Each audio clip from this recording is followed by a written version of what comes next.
Hello, everyone. Welcome to the Heaven Project. This is another episode of THP Tutorials. In this video, we'll begin our journey into the course of risk and insurance management. For this first video, we're taking a look at an introduction into the course and also the relevant terminologies that you would need to know and understand in order to comprehend and fully appreciate the contents and concepts that we'll be grappling with in this course. So for this first introductory video, we'll have the following objectives. The first is to define what a risk is, right? In general parlance, what a risk is, the types of risks, categories of risks, the concept of perils and hazards. We'll also look at the cost of risks and the burden of risks on a society. Then we'll look at the enterprise risk management, direct and indirect loss, and other terminologies which are relevant in this field. Before we get down to business, let's have our intro.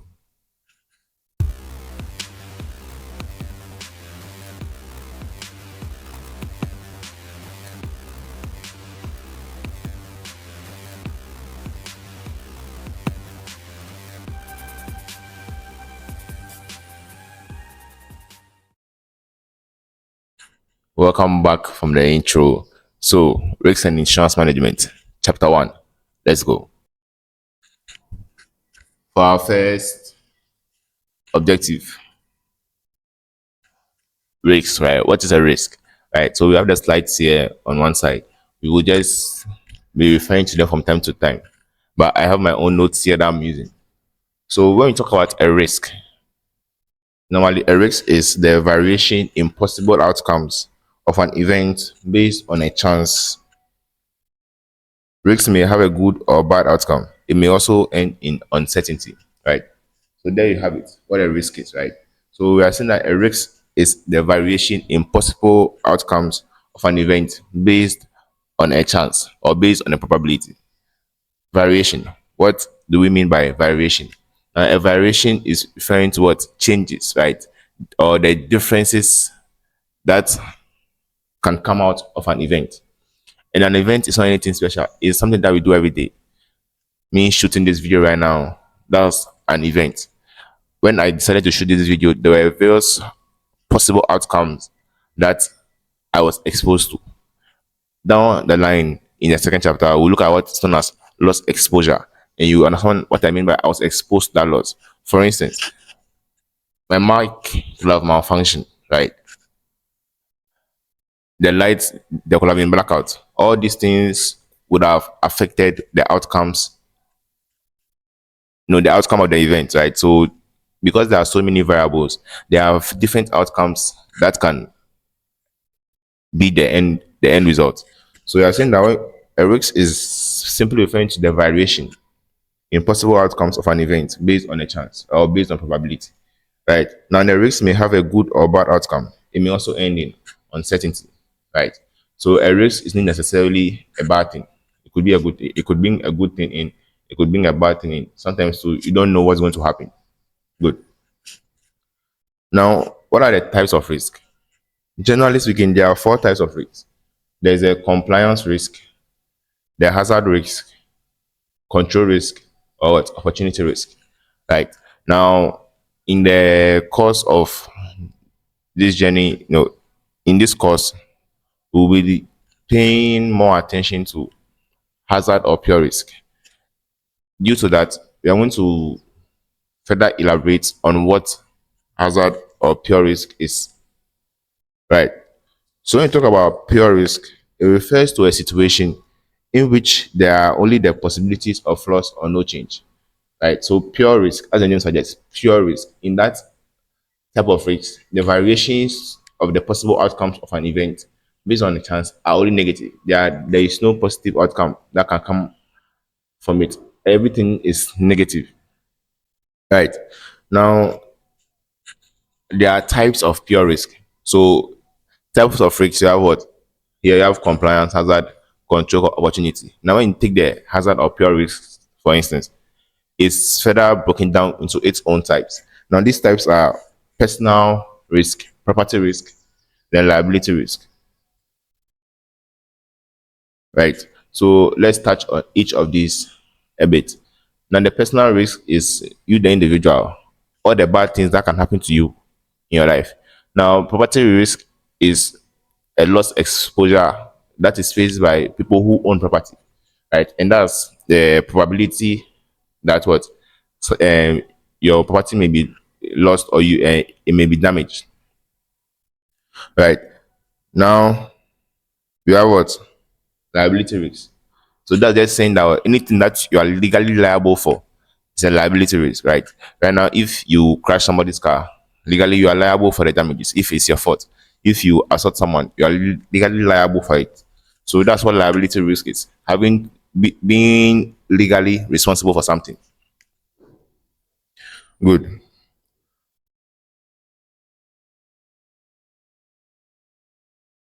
right? Now we've taken a look at the major types of pure risk. Now remember that we mentioned personal risk as well, right? Mentioned personal risk. Let me get to that in the slide so we can how you can appreciate it more, if you can see it. And while I do this, you can subscribe and leave a comment at the end of the video. Quick shout outs to our current subscribers, right? So yeah, you have it. You have types of risks. There's a personal risk, the property risks, and then liability risks. Now I've already explained these ones. Exactly. So yeah, right. Personal risks are risks that directly affect an individual, right? They involve the possibility of loss or reduction of earned income, extra expenses, and the depletion of financial assets. Now there are four major personal risks. So there's a risk of premature death, risk of insufficient income during retirement. There's a risk of poor health, and there's the risk of what? Unemployment. Right. So these are risks that everyone faces. Everyone. Good. So now we move on to our next item on our outline, and that will be the categories of risk, right? The categories of risk. Good. Now, risk can be categorized. Here I have four categories of risk. The first is pure and speculative risk, right? You have the pure and speculative risk. So with that, one second, I want to locate it in the slide so that we appreciate it more, as I already pointed out.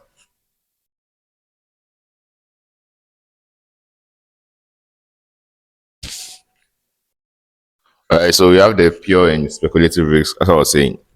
So we've already explained what pure risk is. So pure risk is a risk that has only negative outcomes. Now speculative risk is a risk in which there's 50-50 chance. So there's 50-50 chance that it could go good. There's 50-50 chance that it could go bad.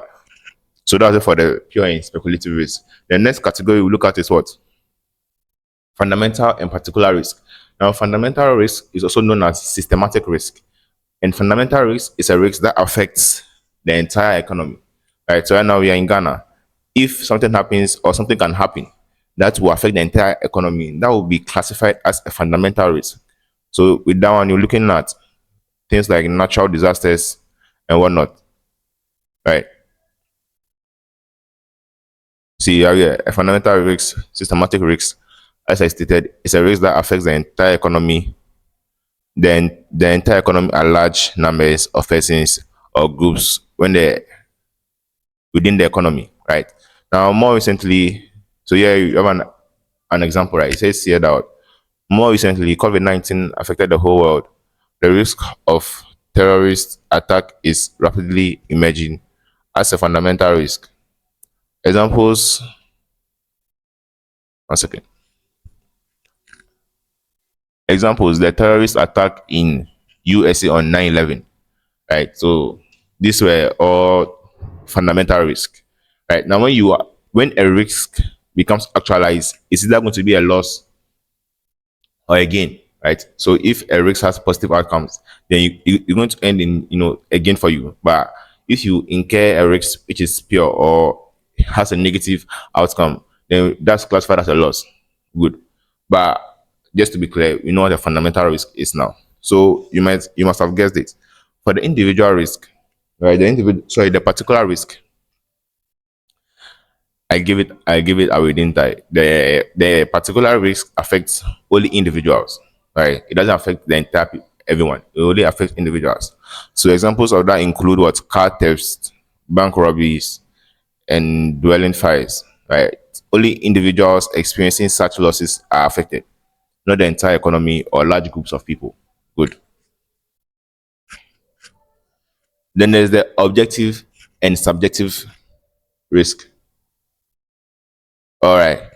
So for the objective risk, it says that what is also called degree of risk. So objective risk or degree of risk is defined as the relative variation of actual loss from expected loss. Once again, we have what? Relative. Relative being in relation to what? Actual and expected. What we actually lose and what we were expecting to lose, were we to suffer from a risk, or were we to, if a risk was to be actualized, what would we actually lose? So there's the actual and there's the loss. You are saying that the variation between these two is what we known as what? It's what we call objective risk or degree of risk. Now, for the subjective risk, it says that it's defined as uncertainty based on a person's mental condition or state of mind. Right? So, subjective and non-objective. There you have it. Now, there is the last category is enterprise risk. But that one to fall under the outline under enterprise risk management, which is in part what this course is mainly about. So whatever we'll be doing from here on out towards the end is basically about enterprise risk management. Right. So we'll get to that when we get there. So we move on to our next objectives, right? Perils and hazards. Now, what is a peril? A peril is a situation or scenario of immediate danger. You're in peril, you're in danger, right? You hear that all the times, and in movies, you are in peril and you are in danger, right? So immediate danger, a situation that can cause harm, right? That's what a peril is. You don't believe me? Let's check.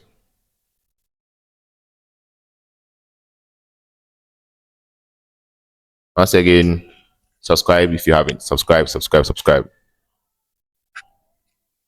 Oh, look, they didn't define it. But take my word for it, right? Peril is a situation that immediate danger. That's why peril is. Now, peril is classified into three, as you can see on the slide. There's the immediate cause of loss, right? Natural perils, acts of God. So look at natural disasters, things that human beings cannot possibly be responsible for. That's what we classify as what immediate peril. Now we have human perils. Now these are caused by human beings, right? It could be as a result of our actions or mistakes, and omissions, whether intentional or unintentional, causing the loss. We classify it as what? As a human peril. Then the last is what? Economic peril, right? Economic events or phenomenon causing a loss, insurable and uninsurable perils. Good. So we'll look at what insurable and uninsurable means in a moment. But until then, let's look at what hazards are.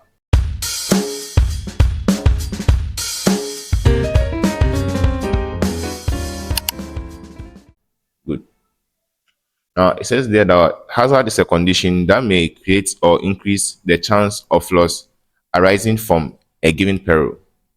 Right? There are four major causes of hazard.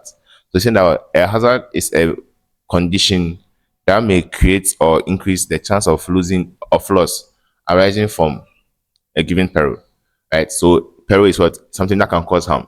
So hazard is a situation or a condition that will increase the chance of loss arising from a given peril. Right? So now their hazards are also classified into four. There's a physical hazard, the moral hazard, then the moral hazard, and then the legal hazard. Let's touch on each of these. Physical hazard is a physical condition that increases the chances of loss. Good. Now this won't come in your exam, so I'm just going to speed through. Right, it won't come, don't worry. Moral hazard. Moral hazard is what dishonesty or character defect in an individual that increases the frequency or severity of loss. So next, moral hazard.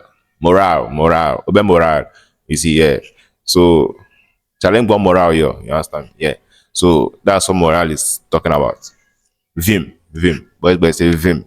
So Vim hazard, right? Or Kappa hazard, right? So moral hazard is carelessness or indifference to a loss because of existence of insurance, right? Now the explanation given here is quite different from what you might assume if you follow me with my kappa and my moral. Obe moral, obe kappa, obe vim. Yeah. So it is saying that it's carelessness or indifference. I don't care behavior, right? To a loss because of the existence of insurance.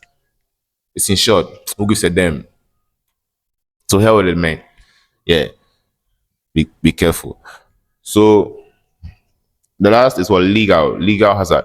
And it says that legal hazards refer to characteristics of the legal system or regulatory environments that increase the frequency of severity of losses. Example here says about large damage awards in liability lawsuits, the duration of settling court cases in terms of defaulters owing a bank. Good. So there you have it. Let's not waste too much time on this. Our next item is cost of risk. After we look at the cost of risk, we look at the burden of risk on society. But I will do that after our break. If not going for a break, I've been talking plenty like that. Let's go for a break. Relax, okay? Relax.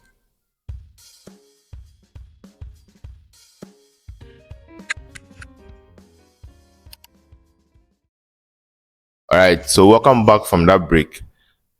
So the next item on our outline is the cost of risk on society, or cost of risk, and then the burden of risk on a society. So for the first, the cost of risk. The cost of risk is simply what the cost imposed on an organization due to the presence of a risk. So whatever cost you incur because of a risk, maybe in managing that risk or in suffering the loss from that risk, that's classified as what? Cost of risk. Now, cost of risk from what we just said, right? See, this I said that eight component parts are the cost of losses that do occur and the cost of uncertainty, right? So you can say that cost of risk is what? Cost of actual losses plus the cost of uncertainty, right? So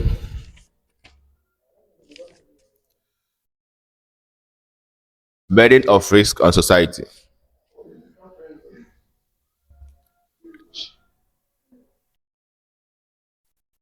right? So the burden of risk on society. When you say the burden of risk on society, what do we mean? You understand what a burden is, right?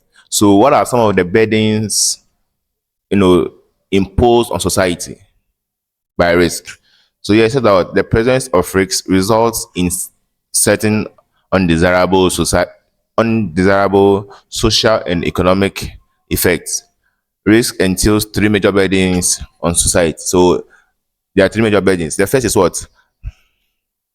Larger emergency fund. Or here it says what? The size of an emergency fund must be increased. Society is deprived of certain goods and services. And then what? Worry and fear are present. So these are the three burdens that risk put on a society. So larger emergency fund, right? They have to have reserves, stock reserves in case of what they're afraid of happens, in case their risk becomes real, it's actualized, right? Or society of society is deprived of certain goods and services. Right? Here it explains it more. So for the loss of certain goods and services, it says that example, because of the risk of a liability lawsuit, many corporations have discontinued manufacturing certain products. Other firms have discontinued the manufacture of certain birth control devices because of fear of legal liability, right? So basically, products can cause certain side effects. These side effects allow the customers to sue the company and take their money. So because of that, certain goods and services are no longer available. Worry and fear, that's pretty obvious, right? Good. The next thing we'll look at is direct and indirect loss. Direct and indirect loss. So again, let's have a break. Subscribe. Please subscribe. Shout out to all our 741 subscribers. Appreciate your subscribe. See you after the break.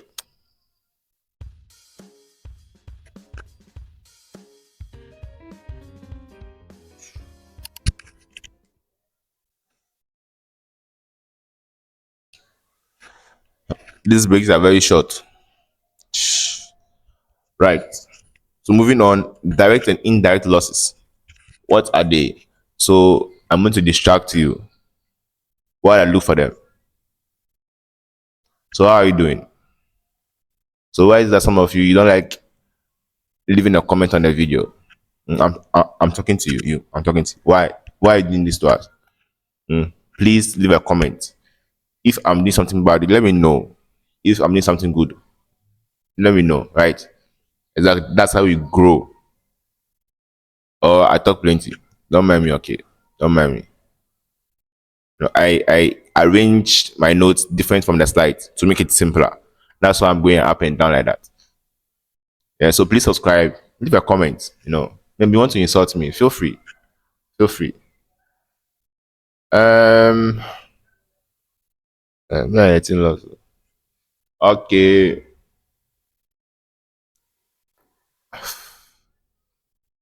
All right. I can't find it. Actually, I can. So let's get down to business. See. Right. So we have direct losses and indirect losses. What is a loss? Remember that we said that a loss is what we suffer when our risk is actualized. Not saying that risks are not real, but risk is something that can happen. Right. So until it happens, it's just a risk. Right. It's a chance. So when it happens, if it's a good thing, it's a gain for you. If it's not a good thing, it's a loss for you. Good. So we're saying that losses are broken into two. We have direct losses and indirect losses. And the direct losses are the direct or first result of an insured peril. Right? Now, as I said, we look at what insured when something is insured, we'll look at what it means. So chill. Now, indirect losses they are also called consequential losses or loss of use. They are a secondary result of an insured peril or arise as a consequence of direct losses. Good. So assignment, put it in the comment section. Examples of direct losses and indirect losses. Okay. So up next, we'll look at the enterprise risk management. But before that, we will have a look at the other terminologies. I've mentioned a lot of the terminologies. There are a few that we have to talk about. Then we can move on to the last thing, which I know you've been waiting for since I began talking. Because apparently, I'm really into talking. You say I talk too much. Is it true? Let me know in the comment section. Right. So the terms. Once again, I apologize, but the slides are here. They are. Take back my apology. So averse, right? Averse. I'm joking, no. Not going. Averse. Having a strong dislike for opposition, right? When you are averse something, you have a strong dislike for opposition. You don't like being opposed. But the question is, what has that got to do with risk and insurance management? Right now, we are talking about averse because it's important. Because the next thing we are looking at is what risk averse. Right now, the assumptions that people find their risk averse is what the assumption that people find the possibility of suffering a large loss unpleasant, so they take minimum risk or avoid the risk. right? So the assumption that people find the possibility of suffering a large loss unpleasant, so they take minimum risk or avoid the risk. So when someone is risk averse, they don't like loss, they don't like risk at all. So what do? They take the minimum risk and they avoid the risk. They are okay with the little that they have, so they go to it, right? But as far as will risk everything. Anyway, insurance. Finally, insurance. Now, insurance is a financial arrangement that redistributes the cost of an unexpected loss, right? So that's what it is basically. It's a financial arrangement. What does this financial arrangement do? It redistributes the cost of a loss,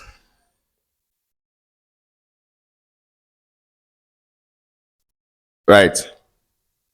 Now, it involves transferring all possible losses to an insurance pool. So that's what, when you are redistributing the cost of a loss, what you do is that you transfer all your possible losses what to an insurance pool. That's the first thing. Now this insurance pool combines all the potential losses and then transfers the cost of predicated losses back to those exposed. So basically speaking, what you have insurance, maybe you have health insurance, you fall sick, the health insurance covers it depending on the plan that you have. That's what they just explained. That's what I just spoke about. We'll talk more about insurance down the line. So finally, let's talk about enterprise risk management. But first of all, what is enterprise risk? Enterprise risk are the major risks faced by organizations. Now, enterprise risk management is a process. So let me give you the slides.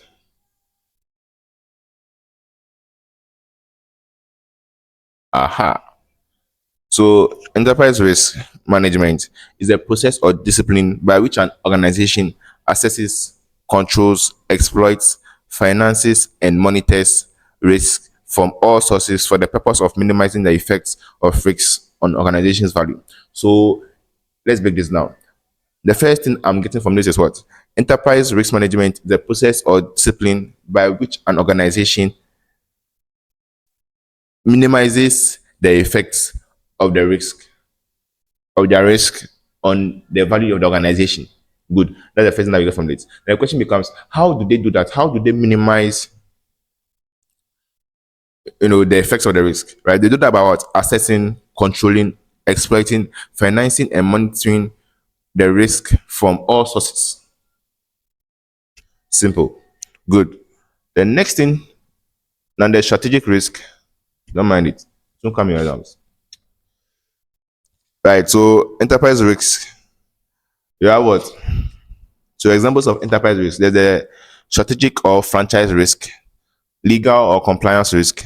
There is staffing or organization risk, credit risk, market risk, operational or systems technology, environmental, sovereign, financial or documentation reporting, liquidity risk. Right, so these are the examples of risk that an organization would face or faces. Good. Now, this course, risk and insurance management, business policy and strategy, public administration, corporate governance, right? We'll be having these courses on the channel, within this period, right? I'm saying this because if you are level 400 in UPSA, the videos are not only for UPSA students, but since I'm a UPSA student, I can only give you advice on what happened then. So all I'm saying is that the courses are tied together, right? They are closely tied together, and you'll be learning similar things across, right? You learn something here, and you're going to continue it over here. So when you're learning, don't isolate everything and feel like this is only risk management, this is only business policy, this is only corporate governance. What you should do is take a few steps back, figuratively speaking, and look at how all the courses relate to each other. How the similarities, the points that are coming across. Because it will shock you that maybe in your exams you can use something you learned in business policy to answer a question in risk management. So pay attention to that. It's for your own good, especially if you are taking project management, right? You hear that even in risk management, you have project And in week 4, we'll talk about project risk management. It's first under project management as well. So this is an advantage for students. Don't see your workload as plenty. I have to now go and study this, now come and study this, now come and study. No, it doesn't work that way. Everything is connected, right? I'm sure this happens in other universities. The lectures, they are wise. They are far ahead of us, right? So they have created the route for us to pass, right? So if you look back from what you did in 1100, some of the things have been repeating, right? It's just repetition from different angles, trying to give you that mindset that will enable you to work in your future organization properly. So don't learn and throw away, but keep everything in your mind. Right? Don't do true and poor. Learn to understand. And I hope my videos help you to do that. Right. So thank you very much. We're done. We're done. Yeah. Let me check. We're done. Thank you very much for watching. Please don't forget to like and subscribe. Help us get to 800 subscribers. Right. So see you in chapter 2. And we have more talks like this. I advise, or I should do another series, advice on students, how to go about the school, right? It's not as hard as you think it is, but it's also not easy, right? Life is simple, but it's not easy. And that's how school also is. So see you.